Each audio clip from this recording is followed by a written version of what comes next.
Hello. ఏంట్రా ఎలా ఉన్నావ్? ఎవరు మీరు? ఏంట్రా నేనెవరో తెలీదా? నిజంగా తెలీదండి. కొత్త నంబర్ నుంచి నాకు కాలొచ్చింది. ఒరేయ్, 4 సంవత్సరాలుగా నన్ను లవ్ చేసి ఇప్పుడు ఫోన్ చేస్తే ఎవరో అని తెలీదంటావేంట్రా? హేయ్ దీపా, నువ్వా? నీ వాయిస్ చాలా మారిపోయింది దీపా. వేరే ఎవరో ఫోన్ చేశారనుకున్నాను. ఎలా ఉన్నావురా? నేను బానే ఉన్నానే. మా ఇంటికొస్తావా? ఏంటి? మీ ఇంటికా? అవును, నా భర్త ఇంట్లో లేరు. వేరే పని కోసం వేరే ఊరు వెళ్లారు. నువ్వింటికొస్తావా? మీటవుదాం.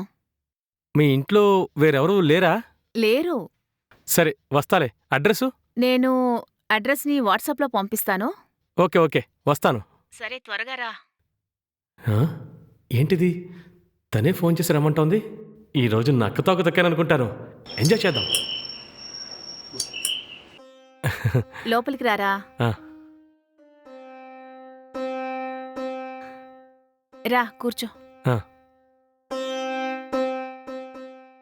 ఆ. నువ్విక్కడ కూర్చో, నేను వెళ్ళి టీ తీసుకొస్తాను. అలాగే. మ్మ్. ఆ, టీ తీసుకోరా. ఆ.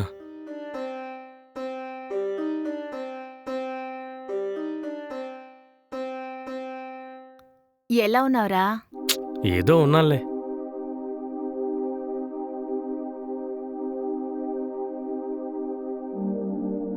మా నాన్న నిన్ను నన్ను విడదీశారు, కానీ నువ్వు మాత్రం ఇంకా నా మనసులోనే ఉన్నావు. అయినా సరే, నా భర్తని వదిలేసి నీ దగ్గరికి రావడానికి నాకెంత సమయం పడుతుంది?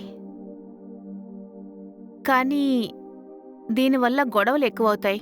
ఊరంతా తప్పుగా మాట్లాడి కుటుంబ గౌరవం పోతుందని నేనా విధంగా చెయ్యకుండా మనసులోనే దాచుకున్నాను. సరే, అవన్నీ వదిలే. నా భర్త ఊర్నుంచి రావడానికి 1 వారం పడుతుంది. అప్పటి వరకు నువ్వు నాతోనే ఉండొచ్చు. ఏం మాట్లాడుతున్నావు? నీకు ఇంట్రెస్ట్ ఉంటేనే ఇక్కడుండు, లేకపోతే ఏ ప్రాబ్లమూ లేదు. ఇంట్లో వేరే వాళ్ళు ఎవరూ లేరా? ఉన్నారు. నా భర్త వాళ్ళ చెల్లు ఉంది. తను ఎక్కడుంది? తను కాలేజ్కి వెళ్ళింది. తను ఇప్పుడు వచ్చే టైం కూడా అయింది. తను ఇక్కడే ఉంటోంది కదా. మరి తనకి తెలియకుండా ఎలా నేను 1 వీక్ ఇక్కడ ఉండడం కుదురుతుంది? ఎందుకు కుదుర్దు? అన్నీ కుదురుతాయి. ఒక ఆడది తలుచుకుంటే ఏవైనా సాధించగలదు. అలాంటప్పుడు 1 వారం రోజులు నిన్ను నా రూంలో ఉంచుకోవడం, ఎవరికీ తెలియకుండా చూసుకోవడం నాకు తెలీదా ఏంటి? మ్మ్హ్మ్. ఓకే ఓకే, నువ్వెళ్ళి నాకోసం రూంలో వెయిట్ చెయ్యు. నేను ఆ అమ్మాయిని రిసీవ్ చేసుకుని 5 మినిట్స్లో అక్కడికొచ్చేస్తాను. సరేనా? సరే.